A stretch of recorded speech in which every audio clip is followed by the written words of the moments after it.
Ketika orang hendak mendirikan khilafah, maka mau tidak mau dia akan memberontak negaranya sendiri. Itu mau tidak mau. Rumusnya pasti ke sana. Kalau nggak percaya, dialog sama orang Khilafatul Muslimin. Ujung-ujungnya apa? Kita revolusi Indonesia, kita bubarkan, kita tegakkan khilafah. Sekjen HTI ketika ditanya oleh Aiman, kalau tidak salah itu, berarti kalau Anda menegakkan khilafah, Pancasila nggak ada dong. Dia nggak mau jawab. Sebetulnya dia ingin mengatakan Pancasila itu tauhid. Pancasila dihapuskan, negara dibubarkan. Jadi hati-hati dengan yang berkedok syariah. Banyak orang awam percaya, oh syariah, jihad fisabilillah, padahal itu gerakan manipulasi. Mereka mengatakan ingin menegakkan syariah, tapi melawan pemerintah, padahal perbuatan tersebut melanggar syariah. Oh syariah itu simpel kok, tinggal mengamalkan.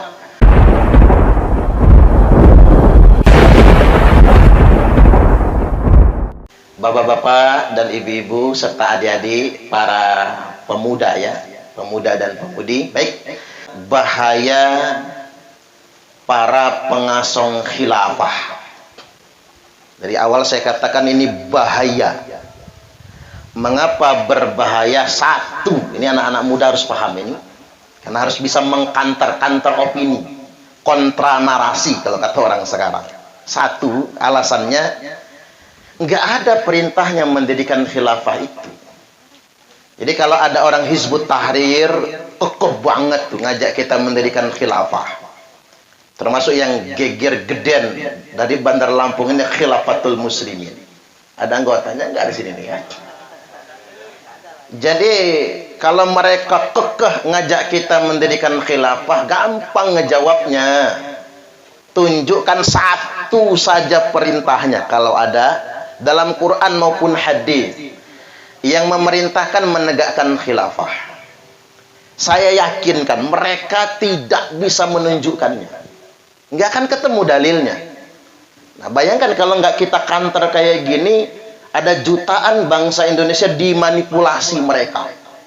Demo menegakkan khilafah. Seakan-akan menegakkan khilafah itu jihad fisabilillah. Padahal ini manipulasi, kebohongan atas nama agama. Anak muda mesti pandai melakukan kontra narasi. Tidak ada satupun perintahnya dalam Al-Quran dan hadis untuk menegakkan khilafah. Jadi perjuangan menegakkan khilafah itu mubadir. Kalau perintah sholat ada, perintah zakat banyak, perintah silaturahim banyak. Yang kedua, mengapa bahaya para pengasong khilafah tersebut? Ketika mereka saya ajak diskusi, iya Ustadz, emang nggak ada perintahnya menegakkan khilafah kata mereka, tapi kan nggak ada larangannya. Nah inilah masalahnya. Saat orang hendak mendirikan khilafah, maka dia mau tidak mau akan membubarkan negaranya sendiri. Orang kalau sudah ingin mendirikan khilafah, satu, dia anti Pancasila. Pancasila tauhid kata mereka. Dia akan anti Undang-Undang Dasar 1945. Itu hukum kafir kata mereka. Mereka akan anti Negara Kesatuan Republik Indonesia dan anti Bhinneka Tunggal Ika. Inilah masalahnya. Ketika orang hendak mendirikan khilafah, maka mau tidak mau dia akan memberontak negaranya sendiri. Itu mau tidak mau. Rumusnya pasti ke sana. Kalau nggak percaya, dialog sama orang Khilafatul Muslimin. Ujung-ujungnya apa? Kita revolusi Indonesia, kita bubarkan, kita tegakkan khilafah. Ngobrol sama orang HTI. Sekjen HTI ketika ditanya oleh Aiman, kalau tidak salah itu, berarti kalau Anda menegakkan khilafah, Pancasila nggak ada dong. Dia nggak mau jawab. Sebetulnya dia ingin mengatakan Pancasila itu tauhid. Pancasila dihapuskan, negara dibubarkan. Itulah bahaya mereka. Dan ini dalam Islam dosa yang sangat besar sekali. Nah, perlu saya kasih tahu, dosa nomor 2 setelah syirik. Nomor 1 kan syirik ya. Dosa nomor 2 setelah syirik itu adalah memberontak kepada pemerintah yang sah. Nabi sallallahu alaihi wasallam telah bersabda, "Man kharaja minat ta'ah wa faraqal jamaah." Barang siapa yang keluar dari ketaatan kepada pemerintah yang sah, wa faraqal jamaah, dan dia memberontak kepada negaranya sendiri. Famata, lalu dia mati, mata mitatan jahiliyah, maka matinya mati jahiliyah. Jadi melawan negara itu mati jahiliyah. Memberontak pemerintah yang sah itu mati jahiliyah. Melawan negara itu kata Nabi sama dengan mati murtad, halal darahnya. Jadi hati-hati sekarang kalau ada orang mengatasnamakan agama, ngajak melawan pemerintah yang sah, itu sesat dan menyesatkan. Jadi jangan kebalik, Pak. Berani dia ya, ustadznya ngelawan sama pemerintah, itu hebat. Itu malah kebalik, itu sesat dan menyesatkan. Tidak ada satupun dalilnya dalam Al-Quran maupun hadis yang membolehkan kita memberontak negara. Justru begini, nuduh pemerintah zalim, lalu membangkang, lalu melawan, lalu matinya mati jahiliyah. Mati dalam keadaan melawan pemerintah, bukan mati syahid, tapi mati sangit. Jajal kalau nggak percaya. Ini bahaya manipulasi yang pertama. Dan saya tegaskan bahwasanya di balik slogan khilafah ini kemarin kan rame bendera hitam. Sampai Pak polisi aja nggak berani tuh nyabutin bendera-bendera hitam di Bandar Lampung ini. Karena Pak polisi bingung, itu kan bendera tauhid, Ustaz. Sejak kapan tauhid punya bendera? Kalau kebanyaknya orang tertipu se-Indonesia Raya tercinta ini. Ini saya peringatkan dengan dalil ini, biar nggak ngomong saya saja.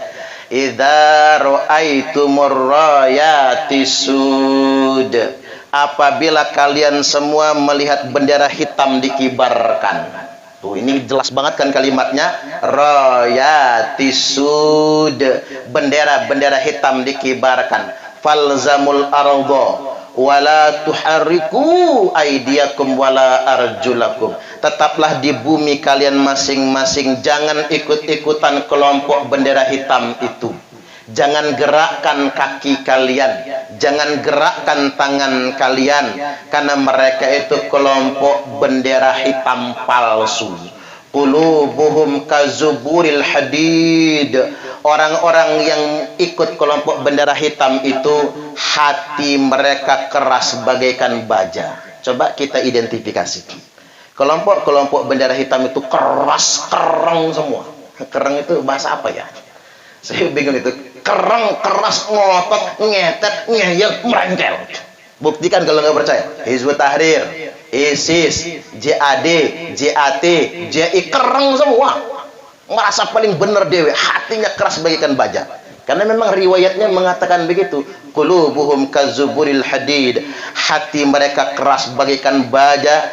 La yafuna bi ahdin wala mitaqin. Mereka selalu merusak perjanjian dan merusak kesepakatan. Dalam konteks bernegara, mereka merusak kesepakatan negara kesatuan Republik Indonesia. Seperti kata Pak Zulkarnain, para pendahulu kita, para founding father pendiri negara kita, bersama para pemuda telah bersepakat terhadap negara kesatuan Republik Indonesia. Nah, mereka akan melanggar kesepakatan tersebut. Satu dapat kita. Yang kedua sekarang, bahaya gerakan anti pemerintah berkedok syariah. Nah, kita ini dimanipulasi kata syariah ini sih ya. Investasi syariah, bodong taunya. Toko syariah, nepo. Perumahan syariah, saya ini korban manipulasi perumahan syariah saya ini. Saya pikir saya ini syariah nih bagus. Begitu saya investasi, Pak, beli perumahan di sana, rumahnya nggak jadi-jadi. Begitu rumahnya sudah jadi, Bapak Ibu, listriknya kagak ada. Borok-borok listrik yang meteran, Bapak Ibu, kabelnya aja nggak ada. Ini kata saya, naruh kabelnya di mana? Nanti dindingnya dibobok katanya. Nah, gimana cara orang ngebangun? Karena duit kita sudah masuk, dibangun ke rumah nggak selesai, kata saya minta duit saya kembali. Nggak bisa, kata dia. Kalau duitnya kembali, duitnya pulang separuh.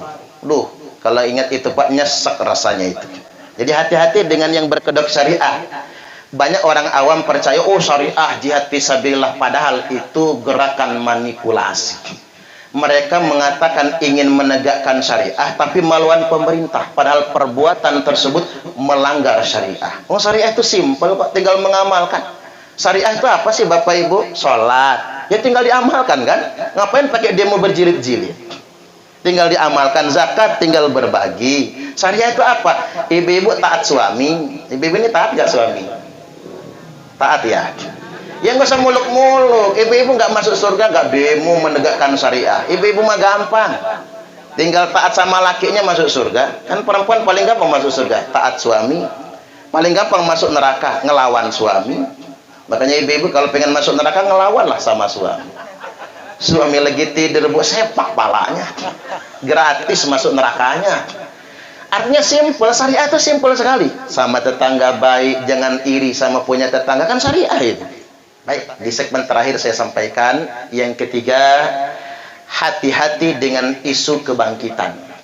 Karena pada kenyataannya isu kebangkitan Islam bukan kebangkitan tapi kekacauan.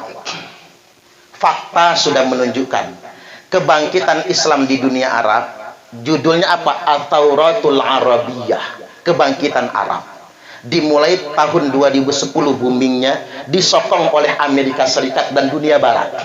Tapi kenyataannya kebangkitan Islam di tanah Arab bukan sebuah kebangkitan, tapi faktanya kehancuran. Tunisia, Presiden Ben Ali jatuh. Yaman, Presiden Ali Abdullah Saleh jatuh. Mesir, Presiden Husni Mubarak jatuh.